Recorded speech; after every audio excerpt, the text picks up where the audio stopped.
تو پھر نماز میں آ جاؤ الحمدللہ رب العالمین، ہر رکعت الحمدللہ رب العالمین۔ رکوع میں چلے جاؤ سبحان ربی، پھر رب آ گیا سبحان ربی العظیم، پھر رکوع سے کھڑے ہو جاؤ تو پھر ربنا لک الحمد، پھر سجدے میں چلے جاؤ سبحان ربی الاعلی۔ رب رب رب رب کہ مسلمان فعل ہوں گے اس پرچے میں، من ربک، کون پالنے والا ہے؟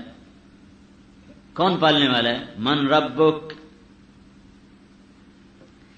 ایک تاجر تھے یونس میں، اچھے وقتوں کی بات بتا رہا ہوں، یونس بن عبید رحمت اللہ علیہ، کپڑے کے تاجر تھے، ریشمی تاجر، خالص ریشم 400 درہم کا، ناخالص ریشم کا تھان 200 درہم کا، یہ ان کا ریٹ تھا بازار کا۔ بچے کو دکان پہ بٹھا کے کسی کام گئے، واپس آئے تو ان کی دکان سے ایک آدمی نکلا بغل میں تھان لے کر، ناخالص ریشم کا تھان۔ کہا بھائی یہ کتنے کا خریدا ہے؟ کہا جی 400 کا۔ کہو ہو یہ تو بہت مہنگا ہے، بہت مہنگا خریدا ہے آپ نے۔ کہنے لگا جی 100 روپے کی بچت ہے، مجھے 100 درہم کی بچت ہے، میرے علاقے میں یہ 500 کا بکتا ہے۔ کہنے لگے تو اس پہ 300 بھی کما سکتا ہے۔ کہا جی وہ کیسے؟ کہا آ جاؤ۔ واپس آ گئے، اپنے بیٹے سے پوچھا یہ 400 تو نے کیوں مانگے؟ بھول گیا تھا قیمت یا جان بوجھ کے مانگے؟ ان کا جی میں نے 400 مانگے، اس نے دے دیے تو بس میں نے لے لی۔ تو ان کا لعنت ہے تجھ پر، تجھے شرم نہ آئی مسلمان کو دھوکہ دیتے ہوئے؟ 200 میں بھی جب اللہ نفع دے رہا تھا کیوں مانگے 400؟ تو اپنے گلے سے 200 نکال کر اس کو واپس کیا، جا بھائی اللہ مبارک کرے، یہ 200 کا بازار میں تھان ہے، میں 400 کا بیچ کر اللہ کو جواب کیسے دوں گا؟ اگر تمہارے میاں چنو کا تاجر کا بیٹا یہ کام کرتا تو وہ کیا کہتا؟ شاباش پترا شاباش آتا تو پیونوں بھی کٹ گئے، 100 بچوں انعام تم ہی رکھ تے چھری ہمیں رکھی آ۔ یہ سب بازار میں ظلم و ستم اسی لیے ہو رہا ہے کہ اللہ کا رب ہونا بھول گئے۔ امام ابو حنیفہ رحمۃ اللہ علیہ کے پاس ایک عورت آئی، جی یہ میرا تھان لے لو۔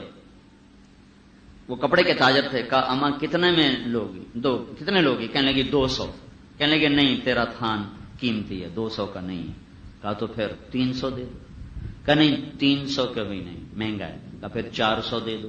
کہا نہیں 400 کا بھی نہیں ہے۔ تو وہ پریشان ہو گئے، بھی کبھی خریدار نے بھی قیمت بڑھائی کیوں؟ قیمت تو بیچنے والا بڑھاتا ہے۔ تو کہنے لگی بیٹا تو نے لینا ہے تو لے لو، مذاق تو نہ کرو۔ کہنے اماں میں مذاق نہیں کر رہا ہوں، تیرے تھان کی قیمت 400 بھی نہیں، زیادہ ہے۔ تو انہیں بلایا دکاندار کو، کیونکہ یہ ہفتے میں ایک دن بازار میں آتے تھے، روز نہیں آتے تھے۔ تو اس کو بلا کر پوچھا بھائی اس تھان کا کیا ریٹ چل رہا ہے؟ کہا جی 500 درہم چل رہا ہے۔ تو گلے سے نکال کر 500 دیا۔ کہا اماں تیرا تھان 500 کا تھا، میں 200 میں کیسے رکھ لیتا؟ تو اگر آپ ہوتے تو کیا کرتے؟ اللہ کو رب ماننے والا جب تجارت کرتا ہے، جب نوکری کرتا ہے، جب کاروبار کرتا ہے، جب زراعت کرتا ہے، جب حکومت کرتا ہے، تو یہ اس کے عنوان ہیں۔ میاں چنو کے بازار میں اتر جاؤ، یا تلمبا، عبدالحکیم، کچا کھو، ملتان، ہند، سندھ، جہاں چلے جاؤ، ان بازاروں میں اللہ کا رب ہونا نہیں ہے تو ناپ تول کی کمیاں اور ظلم و ستم کی انتہا اور لوٹ مار، فراڈ، دھوکے، فریب، اس کے پیچھے کیا ہے؟ روٹی کی دھوکہ بھی ہے۔ جبکہ اللہ پہلی صدر میں کہہ رہا ہے میں رب، اور اللہ قبر کا پہلا سوال پوچھ رہا ہے رب کون ہے تیرا؟ نمازیں تو ساری زندگی پڑھی اور چھری بڑی لمبی ہاتھ میں رکھی، یہ فیل ہو جائے گا، یہ نہیں کہہ سکے گا میرا رب اللہ ہے۔ رب بڑا مشکل سوال ہے، بڑا مشکل چیپٹر ہے، تیاری کر کے آؤ، تیاری کر کے آؤ۔ جریر بن عبداللہ رضی اللہ تعالیٰ عنہ نے گھوڑا خریدا، نوکر سے کہا گھوڑا خرید کر لو منڈی سے، وہ گیا 300 میں پیسے طے کر کے آئے گا، 300 درہم۔ جب وہ گھوڑا لے کر آیا اور مالک کو بھی لے کر آیا کہ یہ آپ میں نے 300 میں خرید رہا، اس کو پیسے دے دیں۔ جب ان کے گھوڑے پر نظر پڑی، یہ شہزادے تھے، سردار تھے، گھوڑوں کی نسلوں کو جانتے تھے، انہوں نے دیکھا گھوڑا مہنگا ہے، پیسے تھوڑے ہیں، تو اس سے کہنے لگے بھائی تمہیں 400 دے دوں گھوڑے کے؟ کہا جی بڑی اچھی بات ہے۔ کہا 500 دے دوں؟ کہا جی اس سے بھی اچھی بات ہے۔ کہا 600 دے دوں؟ کہا میرے لیے اس سے بھی اچھی بات۔ کہا 700 دے دوں؟ اس کو بھی شک پڑ گیا، کہا جی حضرت جی لینا نے تو لو ہے قیمت ایویں بتائی جاندے ہو، میں نے کیوں خوش کیتی جاندے ہو؟ کہنے کہ اس کو 800 دے دو، گھوڑا باندھ دو۔ وہ پٹھیاں چھالا ماردا ٹر گیا، بھی میرے تو پنجے کے وچ گئیاں۔ ان کا خادم کہنے لگا یہ 500 کس خوشی میں بڑھائے ہیں؟ میں تو 300 کا سودا کر کے آیا تھا۔ کہنے لگے اس کا گھوڑا 800 کا تھا، میں 300 میں کیسے رکھتا، جبکہ میں نے اللہ کے رسول سے عہد کیا تھا جب تک زندہ رہوں گا کسی کو دھوکہ نہ دوں۔ الحمدللہ رب العالمین۔ مجھے آپ سے یہی ایک بات کرنی ہے کہ آپ جب دکان میں آؤ تو اللہ کو رب سمجھ کے آؤ، پھر آپ کی دکان سے جھوٹ بھی نکل جائے گا، فراڈ بھی نکل جائے گا، غلط بیانی بھی نکل جائے گی، دھوکہ بھی نکل جائے گا۔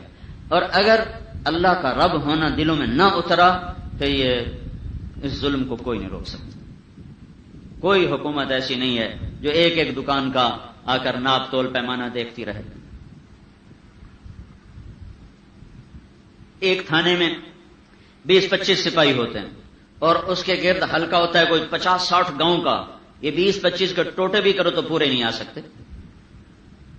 اللہ کو رب ماننے والا، میرا اللہ مجھے دیکھ رہا ہے۔ عمر رضی اللہ تعالیٰ عنہ رات کو گشت کر رہے ہیں تو ایک بڑھیا اپنی بیٹی سے کہہ رہی بیٹی دودھ میں پانی ڈال دے چوکھا ہو جائے گا۔ بیٹی کہتی ہے آپ کو پتا ہے اماں امیر المومنین نے منع کیا ہوا ہے۔ وہ آگے کہتی ہے تو امیر المومنین کون سا دیکھ رہا ہے؟ بچی کہتی ہے وہ نہیں دیکھ رہا تو اللہ تو دیکھ رہا ہے۔ تو عمر رضی اللہ تعالیٰ نے اس گھر پہ نشان لگا دیا۔ صبح ہوئی تو اس گھر کا پتہ کروایا کہ یہ کون لوگ ہیں۔ اچھا، ان کے باپ کو بلا کر اس بچی کا رشتہ اپنے بیٹے کے لیے مانگ لیا، عاصم بن عمر۔ اس بچی کا نکاح کر دیا اپنے بیٹے کے ساتھ۔ اس سے ایک بچی پیدا ہوئی۔ اس بچی کی شادی ہوئی، حضرت عمر کی نواسی کی شادی ہوئی عبدالعزیز کے ساتھ، عبدالعزیز بن مروان۔ اس سے ایک بچہ پیدا ہوا جس کا نام عمر رکھا گیا، جس کو تاریخ نے عمر بن عبدالعزیز بنایا، اور جس نے بنو امیہ کے ظلم کو 1 سال میں دھو کے رکھ دیا۔ بنو امیہ نے ساری انسانیت کو ظلم و ستم سے رنگین کر دیا تھا۔ اس شخص نے اسی خاندان کا فرد ہو کر، اللہ کے نبی نے فرمایا تھا بنو امیہ میں ایک شخص آئے گا جو دھرتی کو عدل سے بھر دے گا جبکہ وہ ظلم و ستم سے بھری ہوئی ہوگی۔ یملأ الارض قسطا وعدلا، اور اس کے ماتھے پر گھوڑے کے سم کا نشان ہوگا، اشج بنی امیہ۔ تو عبدالعزیز اپنے گھوڑوں کا معائنہ کر رہا تھا تو حضرت عمر بن عبدالعزیز چھوٹے بچے ساتھ ساتھ پھر رہے تھے۔ ایک دم جو گھوڑے نے پچھاڑی اٹھائی اور یوں لات نکالی تو جا کر حضرت عمر کے ماتھے پر لگی، وہ ایسے چکرا کے گرے اور پورا نشان یہاں پڑ گیا۔ تو یہ حدیث تو مشہور تھی نا۔ تو اسی وقت عبدالعزیز نے کہا اگر تو وہ اشج ہے بنی امیہ کا جس کی اللہ کے نبی نے بشارت دی ہے تو مجھے تیرے زخم کا کوئی درد نہیں۔